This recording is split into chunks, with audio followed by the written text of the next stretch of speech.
entirely new O-line. Yeah. Well, your 2 starting tackles transferred out, right? Yeah, and Uh, then Case and Henry and Were they pushed um. out or was it like they were apparently like they were like get the fuck out. Wow. The only one that's coming back is the good one. Blanking on his name. Where's Josiah Thompson going? He came back. Oh, he came back. Okay, that's Yeah, good. he the came Big back. Ed? Oh yeah, I see that South Carolina to South Carolina on 3. Yeah. Yeah, that's a good. Yeah, I mean he's gonna be good this year. He's gonna get drafted. Yeah, I mean, they have some That's and like a the good tackle duo if you have him and the NC State. the edge from Tennessee could be good. So I mean, there's like Yeah, a little bit of no, optimism on. this is a solid haul. Lenoris is back. Like you guys can be just as good as anyone else. Yeah, that Purdue kid that we got's good too, the receiver. I'm It's excited all about about him. like can the coaching staff like get aligned and get the offense humming. Yeah, it's all Because about if Bryles is good or not. you have all the pieces, so like you just need to, I mean, 8 wins would be awesome next year. dude, 100%. It'll save his job. Yeah. Does 7 wins do it? I think it would depend on what If you The won with the wins are. Clemson like seven game. and five with your losses being against like Georgia and Bama and Clemson. Like I don't know, it just depends. So is Darian Mensah in the portal or no? So the court ruled that he can go in the portal, but he can't sign until they make like an official ruling on. Okay. What a shit show. But Miami's the speculated destination. Yeah. If I don't think he's playing in anywhere other than Duke next year, in my opinion. His Professional legal opinion. his lawyer is actually such a fucker. You can leave this in. I fucking hate that guy. Darren Heitner. He is literally the lawyer that Pate talks about, is the lawyer that like loves ruining college sports because it fattens his pockets. He has been the leading attorney on every single NCAA eligibility issue in the last like 2 years. He was the same attorney that got the Rasul Faison, South Carolina's running back, which like that one was a valid case. Like it was a guy, gray shirt, didn't even play for a year. He's the same guy that's representing the Alabama basketball player that just got reinstated today, that signed with the G League team and was playing on a 2-way contract in the NBA. Yeah. Yeah, Charlie, what's his name? I don't even Debago or whatever. I don't even know. There might have some connotation. I don't know. That's what I thought his name was. Yeah, no, he is actually he is the biggest cancer for college sports ever. He is the sports version of an ambulance chaser. I can't stand him. That's a shame. If I ever get his ass in, if I'm ever in a position where I'm against him in court, I'm gonna fucking throttle that motherfucker. Dude, I hope you do, Arch. That'd be awesome. Dude, Texas A&M got a haul as well. In the portal? Yeah. They get a quarterback. They got Isaiah Horton. Oh, dude. Oh, dude, Isaiah Horton's just Oh, is fucking that's bouncing He's the around. good. Alabama receiver, I know, I'm right? just saying he's Yeah. bouncing around, bro. I hate that these guys Yeah, just bounce 100%. around. Chloe Perch Miami, is going to Coy Parrish. Oregon. That's pretty sick. Where's Yeah. Nick Anderson gonna go? Literally Dylan Thieneman, but white, but I Minnesota. think that guy's gonna go to. I think he already committed, Sam. Did he? I thought I don't know. I think he's Kentucky. Kentucky or something. Was it Kentucky? Yeah, I Kentucky. thought Who is? Wait, who are we Dude. talking about? LSU's Nick receiver Anderson, that the was like from really fast Oklahoma. LSU Oh yeah, receiver. from the Oklahoma. Yeah. Just bouncing Dude, around. I don't know how the NCAA doesn't rule on something when a guy enters the like Mendoza's brother. He entered the portal on the same day that he committed a tech, like within 3 hours. Like, dude, it doesn't matter. My roommate was It like, doesn't "Isn't matter. isn't this tampering?" I was like, "Yeah, but no, they don't enforce it." Like, Yeah. dude, Yeah, but I people think he's like going Arch, there for the degree. like bro, Arch, they have no contract I don't know. clauses He's a right when they get in the 3-star in portal. the portal rankings. How can they have that? Like, they literally have a no contact clause, meaning like they're already going somewhere. that's Yeah. what I don't. How is that the even do illegal not- to have a do not The do not contact? contact is like probably the Well, funniest. isn't it legal to have third parties represent you in before you're in the portal? Technically, no, but technically, Are you yes. sure? Technically, no. Like, there's no rule against it. No, but if a third party is acting on your behalf, the NCAA would rule that as the same as you doing it, but they would never be able to prove that it was actually you. Yeah. They would say, "Oh, that was just my agent. I didn't do it." Like they would never be able to prove unless it was like actual like I don't. And the Yeah. NCAA is never going to lay the hammer on that, dude. I remember the guy at Southern told me that like they had like the biggest tampering case in the world. Their starting kicker at Georgia Southern got offered like 6 figures, a car, and a penthouse apartment in USC in Southern California, and then he went like literally mid-spring or mid-fall. He just sat out the rest of the year, went to USC, and then played for him next year. And it was because he had that the what is the punting rankings and all like the kicker punter agent things like Yerk had like the guy was just like negotiating the deal like so technically the kicker never did anything wrong. It was his agent just being like, what would you offer him? And then he would Did he get a year back? Yeah, like, did he redshirt? He got a medical red shirt because they said he pulled his hamstring or something like that, and they had to give it to him and they couldn't like I mean, like, it's literally like the Wild West. Like they'll never bring anything to court or like try to bring the hammer down because like if you do that, you're taking down the whole system because everybody does it. So, what are you looking at, Arch? the Mensa stuff. He has an injunction hearing on February 2nd in Durham County, in front of their Superior Court Judge Ed Wilson. Could you talk about kind of like the fact why it's important where these cases get brought in? Could you kind of talk to the audience about that? Yeah. So there's a thing called venue in a civil lawsuit, and there's only venue's only proper in a few different districts in each state, in states and like in the country, depending on mainly where the actual incident took place or where the defendant is going to reside. So in this case, the defendant is Darian Mensah, and they're going to deem him to reside in whatever county he lives in North Carolina, probably Durham County. And then also that contract was probably signed there, or no matter where he was at when he signed this thing, it's going to link back to Duke's campus, which is going to be in Durham, North Carolina. And that's important because if this judge is a Duke Blue Devils fan, he is going to stick it to Darian Mensah and say no. And so are there other cases around the country that schools don't get as lucky where we're judged at? No, really, it only works in your favor. It works in the school's favor basically all the time. And for this case, Trinidad Chambliss is going to be like in Mississippi, and the good judge there, I'm pretty sure, is like a diehard Ole Miss fan. So it's like they're not doing that. Like, the Mensa judge could be a UNC fan, and then let him go. Superior Court Judge. Never know. Yeah, let's see where he got his JD from. Ed Wilson, Superior Court Judge. He is a Virginia and Wake Forest grad. Okay, so he could be actually impartial. Yeah, he actually could. I don't know. He might just be for the good of college sports. Yeah. All right. Do you guys want to get this thing rolling? Yeah. All right. Duska. As much as I love talking about law. Talking legal. Yeah. We're 29, Duska, right? 29. Yeah, something like that. I think. Wait, hold on. Let me get an official count. Yeah, can we get an official count on that? Yeah, hold on. Just fill this dead air with. Yeah, this is 29. Okay. Yeah. Ladies and gentlemen, welcome to the 29th edition of the Forward Pass Podcast. We are back after the most unprecedented story in college football, maybe in college sports ever. Maybe We Are Marshall might be more impressive. Just the most improbable story in all of college sports. The story is Curt Cignetti and the Indiana Hoosiers cap off a 16-0 season and hoist the national championship with a Heisman-winning quarterback, Fernando Mendoza. Guys, this was the losingest program of all time. They were 3-9 the season before Cignetti came in. The 3-year stretch before he got there, they were 9-27. This year, these are just some of the cool statistics about this run.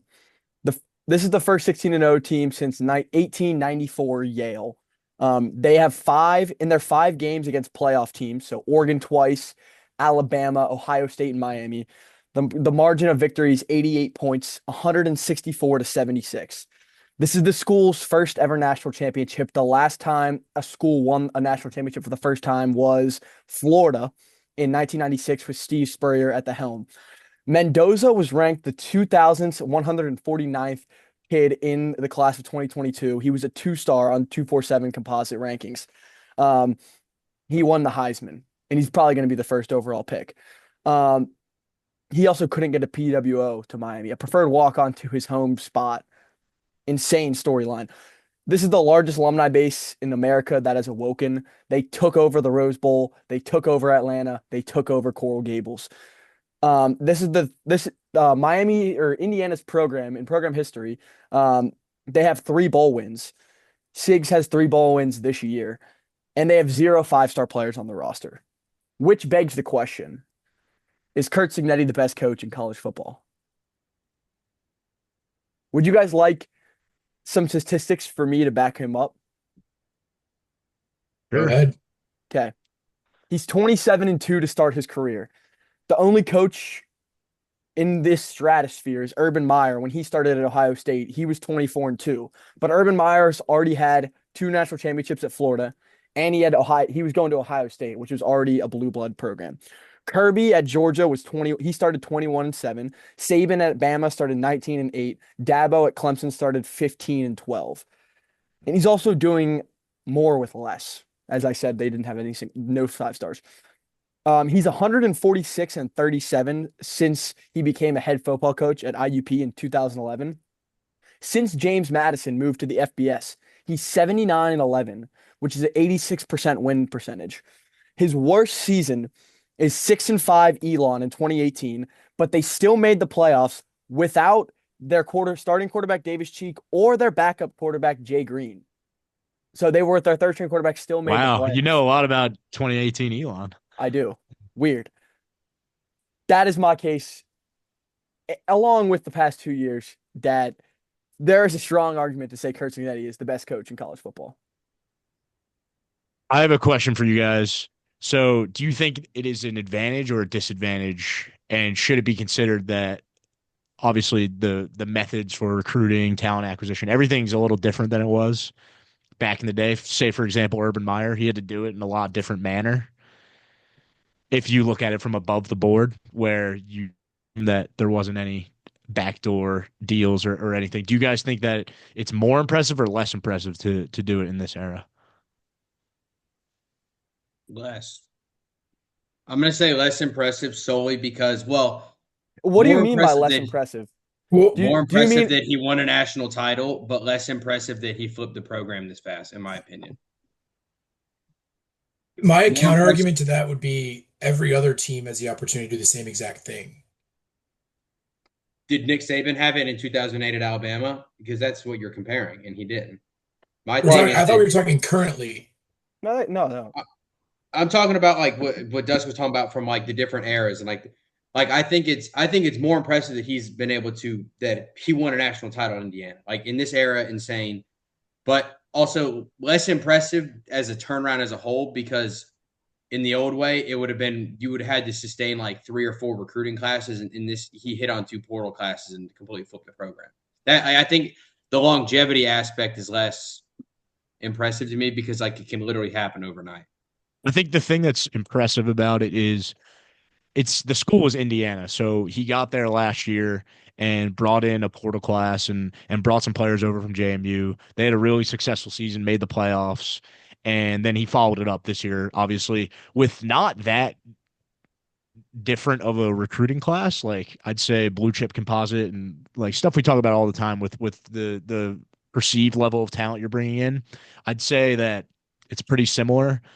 And the fact that that's the situation he's working with, where you're a little limited recruiting at Indiana before Cignetti. You're a little limited recruiting at Indiana versus the type of school like Alabama with the pedigree that it has. Even at Clemson, when Dabo got there, like they won a national championship before. Like they had a brand and were recognized as a college football program. So I think that the fact that he did it at a school like Indiana and he had access to not the upper echelon, like top tier of recruits. I think that in and of itself makes it really impressive and probably the most impressive coaching job of all time because the level of like detail and confidence in the players you're bringing in when they're not as highly rated, being able to find and land talent at that level and being able to turn it into a team that can win a national championship, that's the most impressive part. Like he doesn't have access to the 5 stars and 4 stars that schools like Alabama and Nick Saban or Urban were able to bring in when they first got to their school. So But that's what's the most impressive thing but for not me. even that. Think about, I agree, Duska, and this is part of it is out of 18 teams in the Big Ten, what was his team ranked in talent composite? What was it? 18. And so, although the disposal of the transfer portal is you can have that today, as like Nick Saban didn't have that. Nick Saban had access to 4 and 5 stars that Curt Cignetti didn't have, and it just plays out in the composite rankings. So this is like a just pure coaching job, evaluation job, like everything that a football coach entails, like evaluating talent, developing talent, building a culture. It's a masterclass. Yeah, I would say the most impressive thing is, like you were saying, Duska, the overall evaluation in that these other schools passed on these guys. And that's not necessarily passed on them, but he didn't have the opportunity to bring in these highly touted quarterbacks or receivers or offensive and defensive linemen at a school like Indiana, especially last year. And then to repeat that and to hit on 2 portal classes in a row when you consistently see high level programs like a Florida State who have had issues replicating success in the transfer portal. And I think there is an argument to be made that in this day and age, it is equally impressive to continually evaluate talent and develop that talent at a really high level in a transfer portal class with a school like Indiana where you don't necessarily have the ability to recruit those top 5 position players in the portal and yet still find instant playmakers and guys that lead you to the playoff in an 11-1 season and then in the next season run the table and set the record for most wins in a single season. And I think I mean, just to back up kind of what we were saying, I think it's tough to directly compare the two because Nick Saban didn't have access. If we're talking about Nick Saban, he didn't his first recruiting class, he did not have access to the portal, so he couldn't bring in guys that had playing experience and could hit the field right away. So that's an advantage Cignetti had. But his first recruiting class at Alabama, which he had 7 weeks to put together, was ranked the number 10 nationally. And then the next year, he signed the number 1 recruiting class in 2008. So like we were saying, the access to 4 and 5 stars, I know didn't directly lead to people that could hit the field right away. I'm sure some true freshmen played on that team, but the overall impact it would have had down the line, like him signing the number 10 and number 1 classes back to back, like that's the type of advantage that he would have had there. And I mean, you also can't take away the fact that he was the one that ultimately put those classes together and was able to bring those guys in and sell his vision for Alabama. But I think that it being Alabama also provided a bit of an advantage. I want to talk about how well coached this team was, and we're talking about like this is the best coaching job maybe we've ever seen. So on the fake punt where Kamara blocked, I mean not the fake punt, on the blocked punt where Kamara blocks the punt, they're in base defense.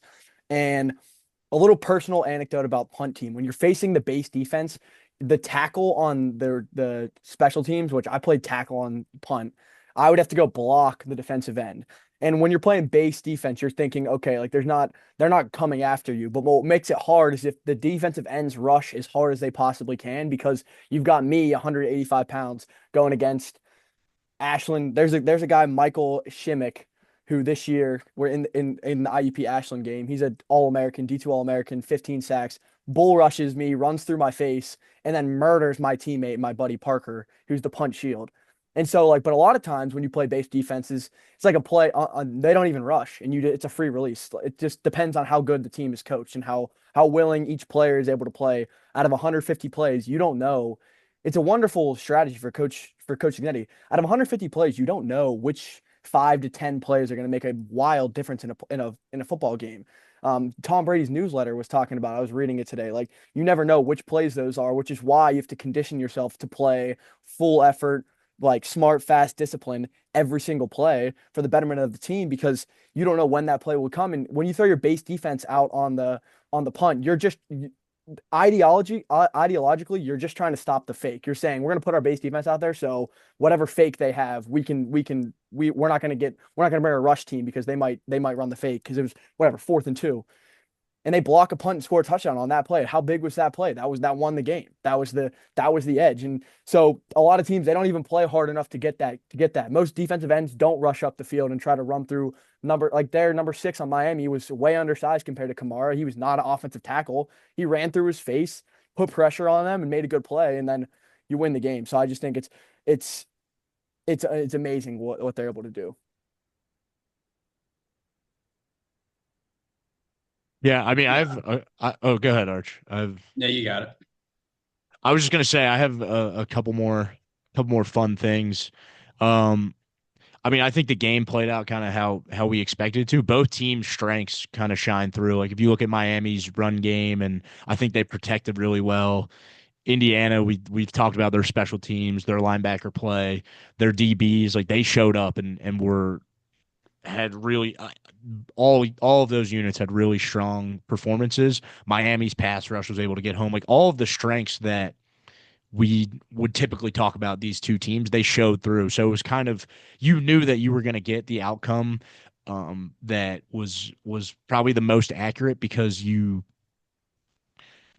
saw the best of both teams. So I think Indiana winning was indicates that they were the best team, and I mean that's kind of been the case all year. So I think that was an interesting part of the game that it's I'm glad that that's kind of how it played out. And then also the Carson Beck pick was, I mean, pretty inevitable. I feel like we, What a poetic ending. yeah, I feel like that was pretty expected, and nobody was really surprised when that happened. And I saw a funny tweet that he's lost 6 games as a starter in his college career, and 4 of them ended with him throwing an interception with an opportunity to win the game. And I mean, Carson Beck is a really, really good college quarterback, but his college career is kind of defined by some of those moments. So unfortunate for him, but I think the game, overarching point, the game was really good in the sense that we got the best, and the best punch was thrown by both teams. So that was exciting.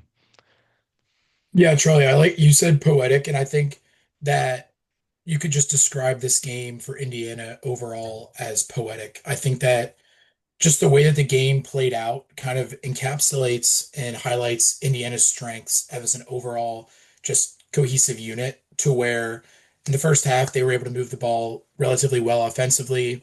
Um, and their defense held their own.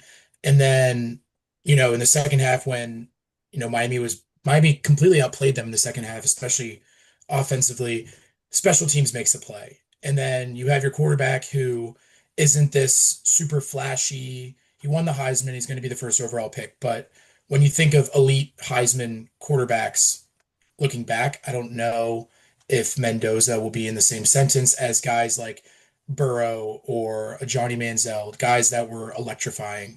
And Mendoza kind of did exactly what he needed to in the playoff and was almost like a sniper in that he was calm and strike when he was needed to. And then him scoring on the 4th and 5, and then the defense making an incredible interception on that last drive. I think just the way that the game played out with all 3 units of the team contributing to the win just really put a bow on how strong this team was as an overall unit and just shines a light on how well coached, like you just said, Charlie, they were. And it's just a really poetic way to have everyone contribute at the highest stage and take part in winning a national championship. Yeah, I was gonna talk a little bit about I thought that kind of Miami, I guess in the first half, it's up for debate, but I think they played better on a down to down basis than Indiana did. Like success on defense, success on offense. Like obviously Indiana had the big explosives or like turning point plays, which is like the block punt for the touchdown. Does the EPA per play kind of bear that out? I don't know, but I didn't look at that yet, but I have to imagine that it does because I think that like there was more, at least and definitely in the second half for Miami's offense compared to Indiana's offense, there was definitely Miami was having more success. Obviously, Miami had some explosives too with the Fletcher run. I thought that Cristobal kind of.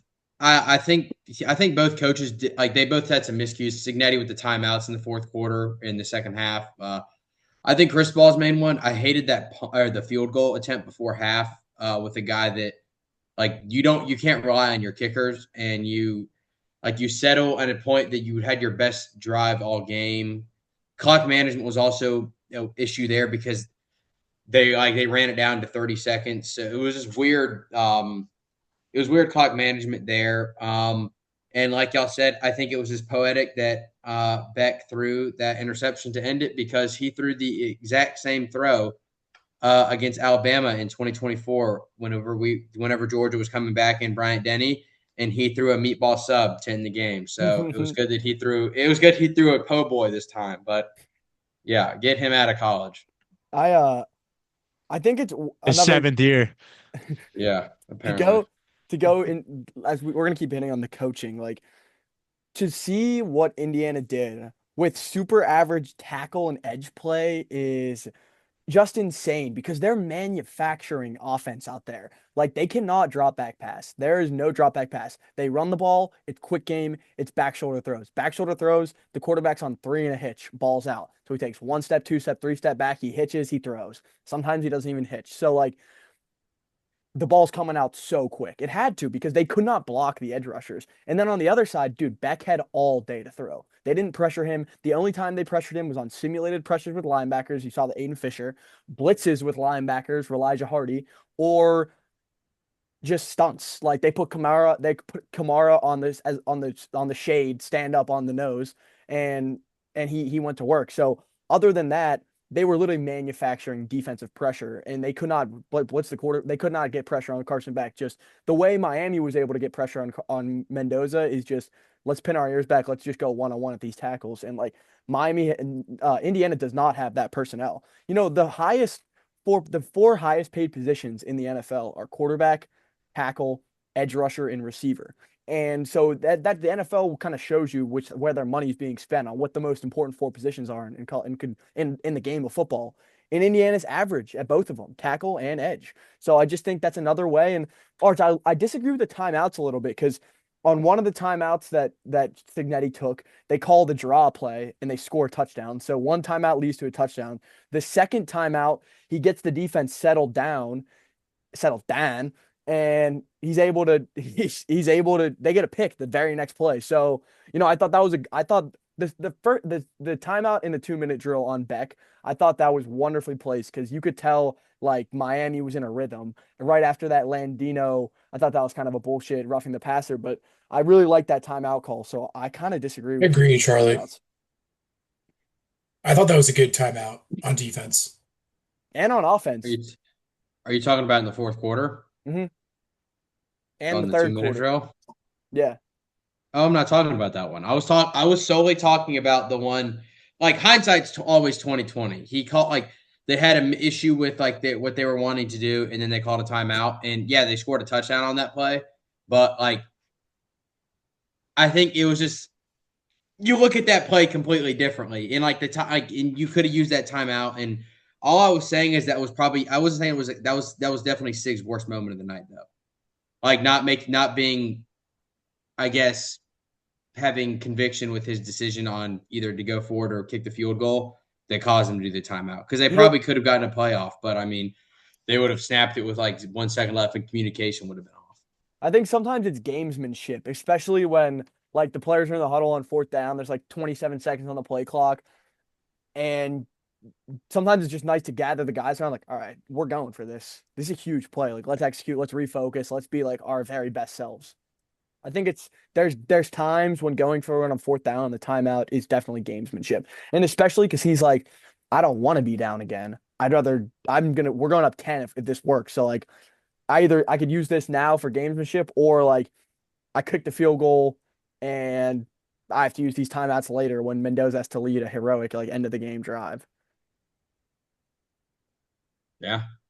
I mean, I just said that I thought that was his worst of the night, his worst like moment, because usually you don't really see him blunder or like have like not blunder, but have like an issue like that with the team where he's just not firm in his decision making.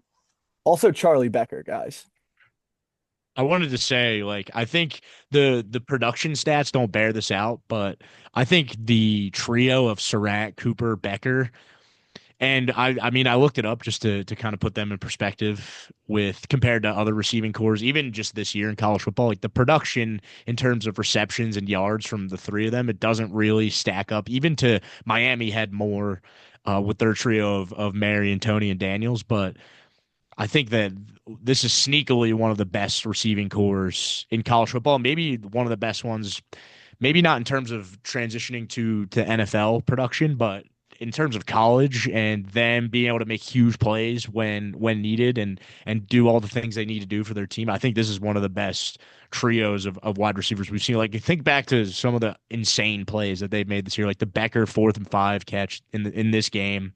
And then the other one that jumps right to the top of my mind is the Omar Cooper Penn State, one of the craziest catches I've ever seen in my entire life. I think this trio deserves so much credit for what Indiana's been able to do this year, and I think that they should be remembered in that light because I think this is one of the best three we've seen in terms of college being able to just make big plays in college football. I think this is one of the best three we've seen, and like you Yeah. can always go to these guys and rely on them. And they don't ask them to be like savant route runners besides Omar Cooper Jr. Well, first off, Omar Cooper Jr., I think he projects well in the NFL because he has the highest tackle breaking rate of all receivers in college. So like the advanced analytics really like Omar Cooper Jr. His like separation per route is also in the elite echelon of receivers.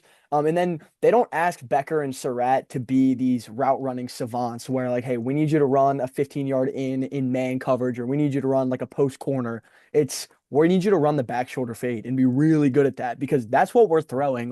The Kurt Signetti offense, we've talked about this all year. It's not a man beating offense where they line up in bunch and run mesh and like do all that stuff.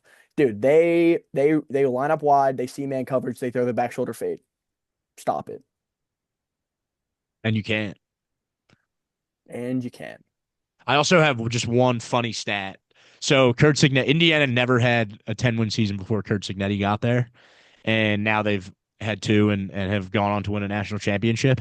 And I was just looking at the history of their programs and records from the onset of Indiana's football program, and there was one guy that stuck out in particular, and I this guy has a strong legacy in college football and is regarded very highly by basically every college football fan. His name's Lee Corso. Everyone's familiar with him, but I don't know. I was never aware of this before doing a little research, but Lee Corso's record at Indiana, he was there from 1973 to 1982.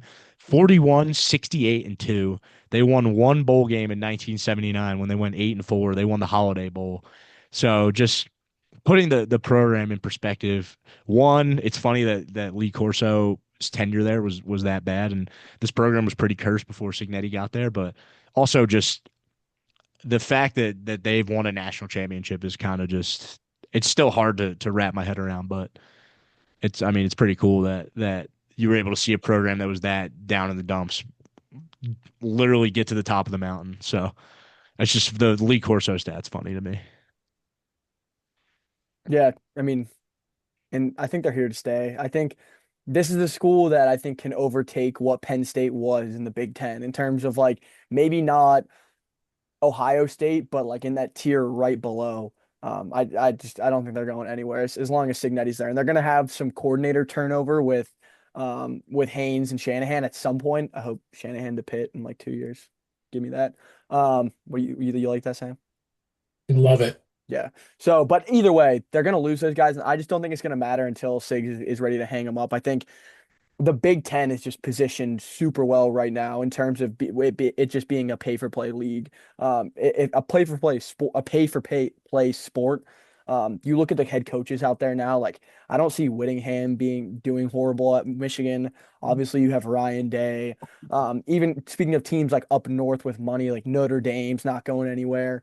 There's just USC just signed the number one recruiter. They just bought the number one recruiting class in all of college football this year. So I just think the Big Ten is well positioned in this new era because they have line pockets that some of the SEC schools don't have. Yeah, Saban's always pretty vocal about the fact that the Big Ten's wealthier Northeastern alumni base allows them to be more elite at the top end with your Ohio States, Michigans, USC, like you just mentioned, Charlie. Well, now you got the LA. It's not even the Northeast. It's the West Right. now. Now you've got all the money out in Palo Alto. Like, I mean, obviously in Stanford and Cal just are in the ACC. I don't know how much of those resources are going to be used and to propel themselves to ACC championships, but they could be a sneaky ACC squad if they got things right down there. I don't know how much you guys believe in Andrew Luck, but I'm somewhat a believer, somewhat of a stockholder of the future of Stanford football. But what were you saying, Duska? I was just going to say, I know this is the current state of college football, and thinking about projecting into the future, if it stays this way, yes, that's how things will trend. But I think at some point, and the reason I wouldn't be that worried if I was an SEC fan at a big land grant university like a South Carolina, I wouldn't be that worried about it because I think yes, this is pay for play is prevalent now, and investment into your football program is always going to be an important factor in your success. But the being able to directly pay players and for Miami to be able to go and tamper with Darian Mensah and potentially give him $10 million like that, you would hope is going to go away.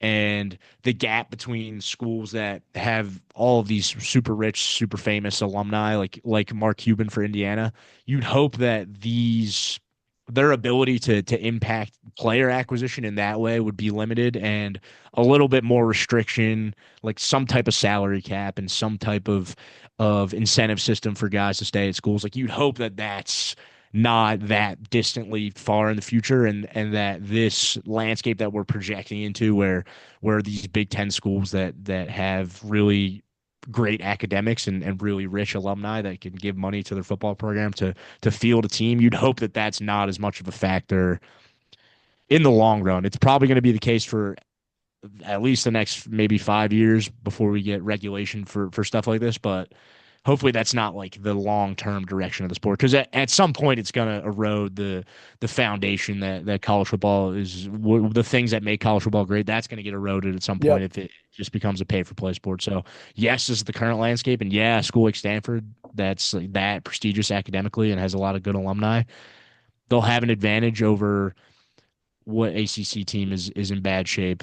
That's a big land Boston grant school. College. Yeah, or maybe like a West Virginia. Schools like that, hopefully that advantage isn't as prevalent once you get a little more restriction. Now, while it is prevalent, though, if you're an SEC fan and you're a diehard, what you should really do is go on Etsy or Amazon or wherever and buy Texas gear, because they just paid their roster $40 million. So they have the highest paid roster in all of college football as of now. Yeah, that's ridiculous. $40 million. They got a Ferrari roster with a Tacoma head coach, so we're not worried about him. Saw him in the flesh on Sunday. Oh, yeah, dude, that's sick, Sam. How was he? Was he athletic in that class or no? Dude, it was the hardest workout class I've ever done in my entire life. What was it, Pilates? It was like weighted Pilates, like HIIT Pilates. It was like insane. It was heated. Did you say what's up or no? Yeah, I said hi. I wasn't like fanboy. I was like, hey. He was like, that's a tough class. So yeah. Oh, that's sick, dude. I would love to get a Sam, Sark big South Carolina fan here. Just wondering whenever we're going to whoop your ass. Get us on the schedule. Oh, that would have been so good. Yeah, that's hilarious. How is he doing in the class? Dude, he's ripped. Is he ripped? From the way he looks on TV, does not. He's looks like a bag of milk. Yeah. Yeah, he's short in person. He's always wearing like a baggy hoodie and a puffer vest. So the guys he can get after it. Yeah, he was right in the front of the class. Apparently he goes like all the time. How about it? Good on him. Dude. I would keep going to that and find my in with the Texas football program. Yeah, I mean, if it wasn't Sam. I mean, dude, what if $150? It's I only did it because I was with. That's a long-term investment though. Mm-hmm. Yeah, it's like $150 for like Yeah, that's brutal. It's 8 let's classes a use month. the company card and see if he'd hop on 10 minutes of the pod. Yeah, that might be what That he would be a is. huge get for us. Right? That That would would boost the be numbers really huge. quickly. Yeah. Sam, is that like a solid core or is it like a Kind of. like It wasn't like a reformer Pilates. It was like uh, a hybrid of CrossFit and hot yoga. Mm. Well, open invitation to Steve Sarkisian if he ever wants to come on this podcast. He's welcome to at any time. We'll drop at the Just- drop of a hat. We can be here for an interview. just Yeah. just tell him don't watch the clip I said about 2 minutes ago. Disregard everything we've said Yeah, about the about him, Tacoma, including Arch calling him a Ferrari, Tacoma. Ferrari roster Tacoma coach. Like, we didn't mean that. I mean, don't you drive a Tacoma? That's kind of Yeah, well, yeah. I didn't really think that part through. I should have said something else. All right, we got to move on to the NFL, the daunted NFL, because that's where the Let's content is. go. Yeah, yeah. All right. So, Arch, I have a trivia question for you. Who is your favorite quarterback's favorite quarterback? Matt Ryan. No. Who's your favorite quarterback, Arch?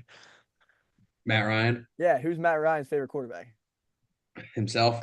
Yeah, it's not. It's Matt Stafford. Your favorite listen, audience, your favorite quarterback, his favorite quarterback is Matt Stafford. He's not playing well. He looks uncomfortable as the Bears heat him up. Shout out Dennis Allen. Dennis Allen has taken a mid edge rushing core and he got lots of pressure on Matt Stafford and made him look a little uncomfortable. But then when his team needs him most, he makes that unbelievable sideline throw to Devontae Adams. He makes a couple good third down plays to Puka, gets him in field goal range. They win the game. Since 2009, when Stafford entered the league, Georgia Bulldog, by the way, Arch. So I don't know why you're hating like this. He doesn't claim Georgia, so that's why. His wife's from Georgia too.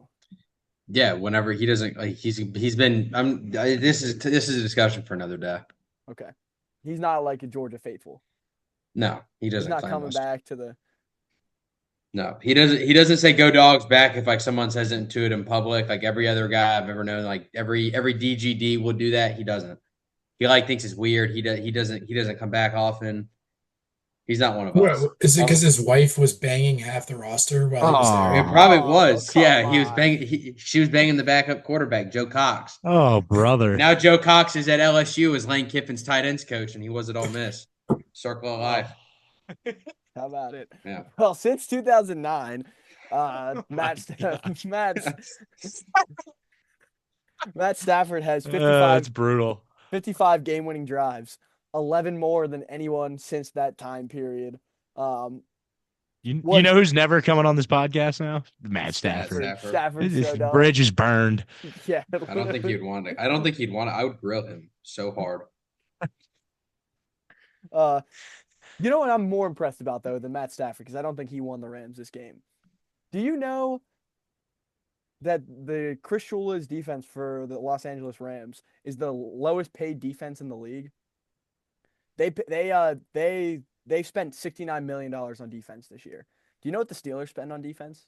Sickening. We'll talk about it. Way too much. $164 million.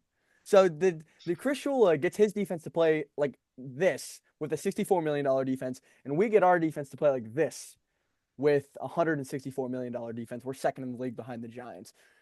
I just think it's so dude, they have so many like just impact players like Nate Landman, Cam Curl, Toby Durant, Fisk, Turner, Verst on the defensive line. Like I was just so impressed by the way the Rams played defense in this game, and that was the game. Them forcing turnovers at their most opportune times, holding strong on fourth down.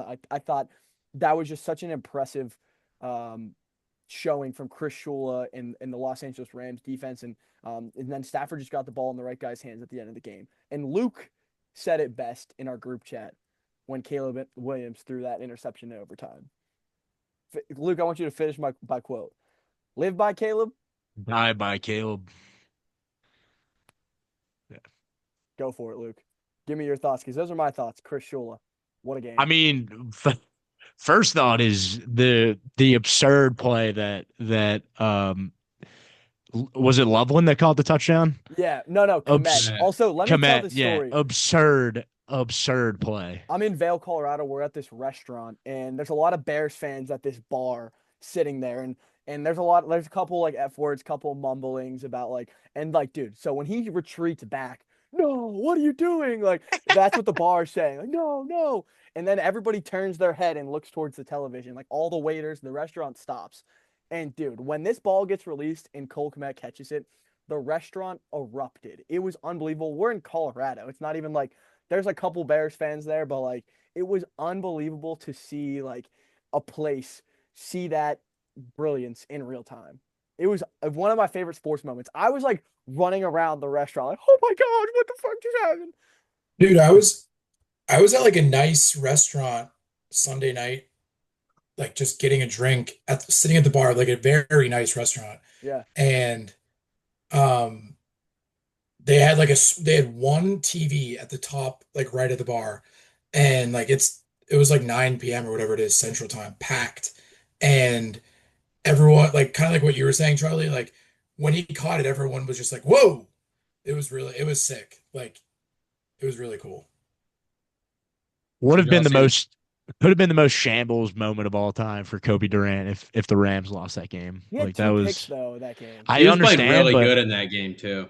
but you can't there's nothing that would have overcame But was that really that that bad of a play. play by him? Like, dude, No, he's no, outmanned definitely by not. But that's but like 60 pounds. for how outrageous the Caleb just running straight backwards for 20 yards and then just tossing up a prayer and then like it's just it would have been I mean that's the play you would have remembered forever. Nobody would have cared that he had 2 picks Yeah, if the Bears won no, the game. you're So, right. but I mean the thing about Caleb Williams is he's a young quarterback still. I have all the faith in the world. He's in a really good situation now, and the Bears did a really good job drafting a lot of young offensive talent this year. Like the Bears are here to stay, but you see it with it's guys that you have a lot of expectations out of and guys you want to see take that next leap. Like for me, I've thought about Trevor Lawrence the same way. It's these guys that were so good in college that you expect to take that step in the NFL and become an elite quarterback or a superstar quarterback. And I'm not saying Caleb Williams can't be, but in situations like this where you're on the precipice of going to the NFC Championship and having a good chance of going to the Super Bowl, it's really tough just to have moments like that and have faith in a guy when they throw interceptions in that manner. Even for a guy like Trevor Lawrence last week, like it's I mean it's just you want to see some guys like step into that elite role and maybe if Drake may I mean we'll talk about the Pats later and their path to the Super Bowl but yeah I mean we're just it's a sport that has a lot of potential superstar QBs and you're kind of looking for a guy to that's young and that's ready to step into a role like that and take over games and lead a team and not make a mistake like that at the end of the game to cost his team and Caleb Williams was in that position and came up short so it's just That was like yeah Jaden Daniels last year, and then this year kind of just not being the same 100% like yeah that. Or CJ Stroud's rookie year Stroud. to what he is yeah now. there's You're waiting for inconsistency all over the elevation. place Yeah, yeah no doubt. But and I can't think of a guy that's stepped up into that upper echelon of the like Burrow, Allen, Mahomes, Jackson, like that tier. We haven't had a guy step up into that tier, and there's so many young quarterbacks that have so much potential, but nobody's been able to kind of capture them. Maybe Drake May will be able to. I think they have a lot of circumstances in their favor, but you're still looking for a guy like that. And I think Caleb could be that player. It's year 2, and they were in a really good position in the playoffs. So, and he's in a good spot overall. But you still don't have a guy like that. I have a question to you guys. Do you think that this is a obviously we saw the Bengals and the Bills and the Chiefs, the Eagles to a degree, these so-called elite quarterbacks teams take a large step back. And Duska, you brought up how the Bears have done a really good job of drafting and providing Caleb with a lot of talent around him for him to succeed. How much of a team's success right now I personally think this is attributed to the fact that they don't have extensive capital tied up into their quarterback and are now able to pay whether it's a receiver 20 some million dollars or a couple or an O lineman or two, or then have two good running backs with that what it would be 30 to 40 million dollars that you're saving on the quarterback position. And I wonder if how much of that is attributing to the downfall of these teams that were so elite in the last 5 years who have taken steps back. And now you see teams like Denver and the Patriots and the Rams take these huge leaps out of nowhere, but it's because they are filled with so much talent and their quarterback's getting paid whatever 10, 15, $20 million. Well, this is why I love this, Sam, and I think we should do a case study on this. I think we should spend some time on this. I think the best way to win right now is on a rookie quarterback deal. You think about Drake, think about what the Seahawks were in their dynasty. It was Russell Wilson on a rookie deal and a very, very handsomely paid defense, right? And now, like, you're seeing the most successful teams: Bo Nix, Drake May, Caleb Williams, um, teams that maybe are a little bit more like CJ Stroud. This is the thing about CJ Stroud. Like, are you gonna pay CJ Stroud $60 million next year? Like, I sure wouldn't. I wouldn't feel comfortable doing that because he's still on his rookie deal. You saw with the Commanders last year, and like the one team that has money tied in with a quarterback is the Rams, and they have the lowest paid defense in the league. So they find a way to make chicken salad out of chicken shit in terms of what they're spending, but they're just so good with their money and they draft so well and have developed. And they haven't had to pay Jared Verse yet. Jared Verse is about to get Jared Verse and Will Anderson are about to get maximum deals, which is that's going to make the Texans defense more reliant on Will Anderson. And then the Texans are in a sticky situation because they're going to have the top paid edge rusher in the world. And then they're going to have to make a decision on what are they going to do with CJ Stroud. Charlie, you're forgetting Puka too. Puka's about to get a massive deal. So again, these are what these GMs have to do. I mean, you look at what I can't believe. I'm going to talk about this later. I can't believe Bean in Buffalo didn't get his job, didn't get fired because it's not Sean McDermott. I mean, obviously Sean McDermott has his flaws as a coach. And I get why you fire him, but I can't believe I don't, yeah, I thought that was a good deal. fire. No, I agree.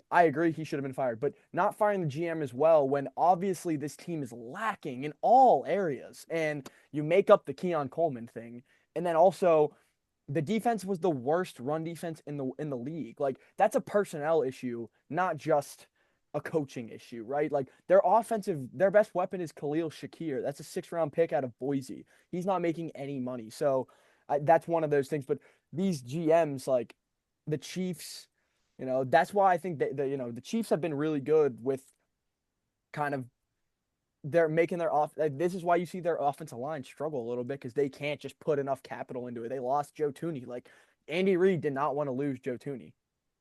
I kind of disagree with I don't disagree about the Bills GM, but I disagree with the overall sentiment. I think that so the issue with I mean, it obviously can be successful. Look at Russell Wilson, the Seahawks, when they were good, he was on a rookie deal. I think that it's a sound strategy, but the only issue with that is you have a guy that is good enough to take you to a Super Bowl. Like, think of like a Russell Wilson type, or I think this is a little bit lower of a level of player, but not drastically. If you think about a guy like Brock Purdy or like a Jalen Hurts type of player, it's guys that yes, when they're on their rookie deals, you're in a good situation because you don't have to pay them a lot of money, and you can stack your both sides of the ball with really talented players because you have a lot of capital to invest, and you can re-sign players that you normally wouldn't be able to if you're putting a lot of money into QB. But the only issue with that is once Brock Purdy gets to his 4th, 5th year, he's going to reset the QB market and be the highest paid or one of the highest paid QBs in the NFL. And those aren't necessarily the type of guys that are elevating a team to contention every year and keeping them in the mix every year because they're not the type of player like a Mahomes, like a Josh Allen, like Lamar. That's literally my point. No, I'm saying you'd rather have guys like that and not because I mean, there's a situation like look at the 49ers. Their best window with Brock Purdy was when he was on his rookie deal. Now he's reset the market. They can't pay players as much money as they would have when they're not paying Brock Purdy everything. And now they're in a way worse position to be able to make a run. What is you're literally echoing my point. What are you disagreeing with? What did you think I was saying? I'm saying you'd rather be in the position of a team with, this is super obvious, but you'd rather be in a position with a team with a superstar QB but with way worse roster talent overall No, that's than my point. be in the rookie QB situation. Oh, see, well, my point is this. My point is only this. There's only three ways to do the Super Bowl thing. Rookie quarterback deal, Sam Darnold mid-tier deal, or superstar deal. Like there's very little unless you have like a GM like Howie Roseman where like he's the cap manipulator where you can get a win or you can pay Jalen Hurts a lot of money but still provide the team around him. That's my point. My point is there's three levels, three tiers to winning Super Bowls. Right now, because of Josh Allen, Patrick Mahomes, Lamar Jackson, Joe Burrow not being in the playoffs, it's come down to two scenarios. It's the Darnold scenario. Well, I guess Stafford's still in the mix. So it's the Darnold, all three scenarios are still in play. I'm just saying, I think the solid rookie QB slash first contract QB and juggernaut team, that strategy is way less sound than having all your chips in the QB basket and a worse roster because you're going to be in a position to contend way more for way longer than if you have a guy like a Brock Purdy or Well, like these guys we're talking about, but like a Caleb Williams. what you're hoping though is if you're the Bears is right now this is our one window, and then because he's a rookie, there's because he's on the rookie deal. We have 4 years, maybe 5 years where like we're getting some variable play. Maybe it's too many turnovers. His completion percentage is 58%. That type of stuff, right? But then you're hoping that so there's that window you have the 4 year window. But then you're hoping that in year 7 he's an NFL MVP. So that's how you like that's the progression. It's like Joe Burrow was a rookie on his rookie deal with the Bengals, and like he is an MVP level candidate, and they haven't been back to that same scenario. Patrick Mahomes was a rookie was on his rookie deal in 2018, right? Drake May, in all likelihood, is going to play for the Super Bowl on his rookie deal. You see what I'm saying? Like that is a good first window. I'm not saying it's the only, No, it's like the yeah, I best get that. strategy. I I'm get just that. saying it's your one of your best windows. One of your is that right? Yeah. I guess I mean, they can work congruently. Like that, you can have that situation, and then And your guy then develops into a dude. But I'm saying like for teams like Jalen Hurts is a good example. For teams like that, where you have to reset the market and make this guy one of the highest paid QBs ever, but you're not getting the superstar production, you're in a way worse spot for way longer term than you would be. So I mean, yeah, you can hope that a guy's going to develop into an MVP caliber player, but that's not happening for like look at the Bucks. Like you're always going to have a twinge of inconsistency because Baker's not a superstar, but he's a good player.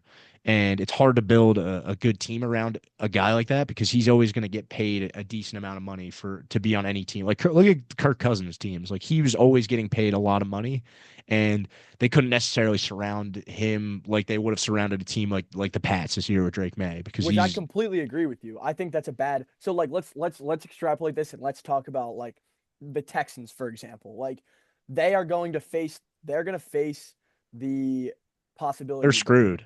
dude, what are they going to do? What do you let CJ Stroud walk? Is that No, the you but can't. why can't you? Cuz or you just put yourself in quarterback purgatory. Like which is better? Which is better? Letting him Like walk. they'll end up doing what the Dolphins did.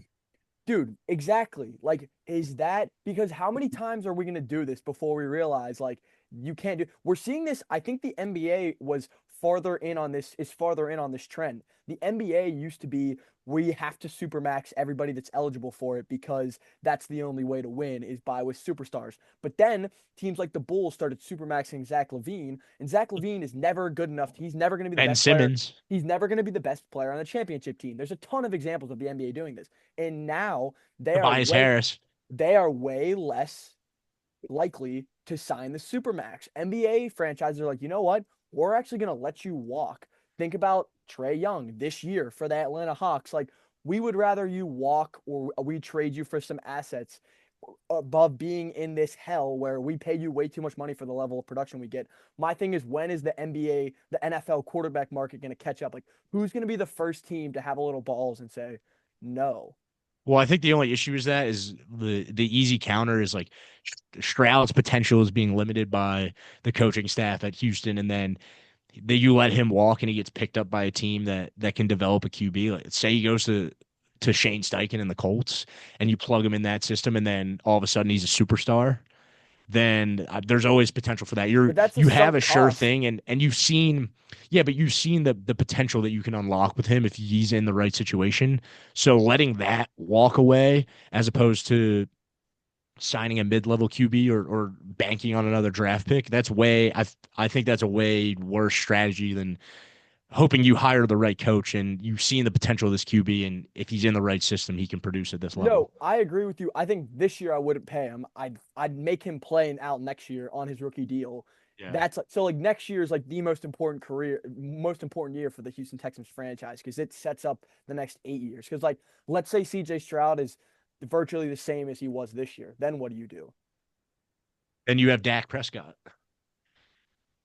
But it's like, but then is D'Amico Ryan's like? Okay, I'm saying like, is that okay now? Because like, how many teams are going to do this? How many teams are going to put themselves in this jail? No, that's a good point. Yeah, I mean, I don't know. To go back to what you were talking about, I think there's kind of the reason that the Rams can have such a low defensive, like we're talking about like these methods, like you're hitting your on your quarterback on the rookie deal, like the Pats, like in your or the Bears too, where you're extending that window. I guess Bo Nix too, Yep.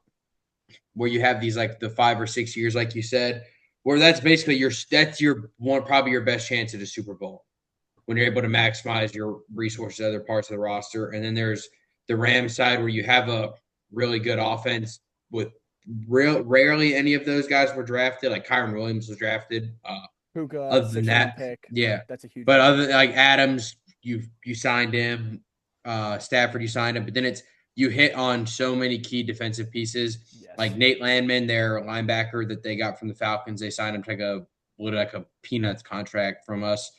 He's one of the best. Well, he's playing like one of the best linebackers. You had Verse, you have Frisk, Fisk, Turner. You have Kobe Turner, Richmond legend. You have Durant. You have Witherspoon, I believe. You have so many young guys. So it's Cam like you're Curl. hitting. Well, Yeah, you're and Curl. They got him from like the Commanders, but it's another guy they signed for like he doesn't make more than like $6 million a year. Mm-hmm. And that is for as like your starting safety, like that's how you can maximize your resources to make the most complete team, which is kind of like what the Eagles method. Which is I think what is you're kind of seeing with teams like you can see it working like one of two ways, these two scenarios where you can have like good organizations you're maximizing your windows. And then you have bad organizations like the Bengals that were just franchise tagging everybody instead of actually trying to work ways through it. Or and then the end up Bills where they're paying, or where they're, and then now they're like last year they had a franchise tag on T Higgins for like the second straight year.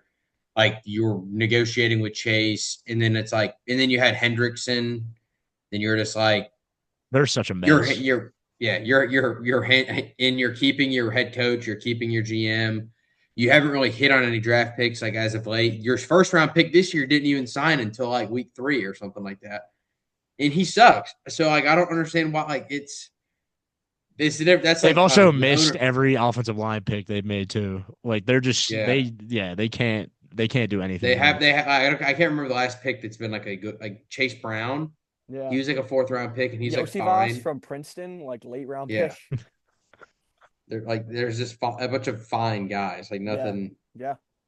The funniest meme of all time, NFL draft related, is the Joe Burrow, Penei Sewell, or Jamar Chase, where if you draft Penei Sewell, you can throw to the average receiver, or he can just get murdered and not be able to throw the ball to Jamar Chase.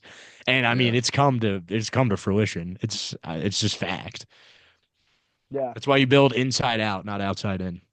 For any future GMs listening to this podcast, maybe one of us, probably a bunch. I mean, the smart minds will listen to the forward pass. Do you guys want to just? I'll two things I want to say, and then I'll move into the next thing. I think the Bears are here to stay. I think with Ben Johnson, Caleb Williams, Dennis Allen, Luther Burden, Loveland, Komet, Jalen Johnson, like they've got a lot of good pieces, and I think Ben Johnson is one of the best coaches in the league. He's probably a top 10 coach. He's probably higher than that, but I'm not willing to. I want to see a little more like proven production before you're just like ranking him in the top 5 of coaches. But in terms of like CJ Stroud, like Have you guys seen the lecture that led to the losing? Have you guys seen this? Okay. So do you guys remember when he last year he like or yeah, last year he took Caleb He came Williams up to after the Caleb game Williams. and he like Yeah. gave him a bunch of like life advice to Caleb Williams? Okay. The stats before and after that lecture, Nick Wright calls it the lecture that led to the losing. So before he was 12-7, after 19-14, before he was a 64.6% completion percentage, now he's 62.7. This is insane. His TD to turnover ratio before the lecture was 32-9. It's now 40-32. His passer rating was 102. It's now 85.9. And some people say, but he has 3 playoff wins. Okay, did you know that in the 3 playoff wins, the Texans have let up 32 points? They've also scored 32 points. So in the 3 playoff games they've won, they have played the team to a draw. And we're acting like CJ Stroud should get a bunch of credit for these like playoff wins. Now, I'm not saying he's a bad quarterback. Maybe they need one more year and a better offensive coordinator. Who knows? But all I'm saying is there's not a lot of credit that can be going CJ Stroud's way because this Houston Texans defense is unbelievable. It's unbelievable. It's so good. Yeah. So I don't think he should get credit. Like, whenever people are like he's got 3 playoff wins, like bro, the defense is scoring the exact same amount of team points as the other team. Like, not hearing that. Yeah, I think that he was I think he was smelling himself a little bit after the rookie year because I know people have been making jokes about like whatever a rookie quarterback does should do now, should watch what Stroud did after the 23 season and do the exact opposite. Because he was going on like podcasts, like sumo wrestling with like Micah Parsons. The funniest one is he posted his top 5 quarterbacks list and it was Mahomes, Burrow, Lamar, and then him, and then Josh Allen or something like that. Where he was in like he put himself in the top 3 or 4, and then That's nasty. yeah, because I mean, he's so bad that people are start calling him by his government name, like Colbridge or whatever it is.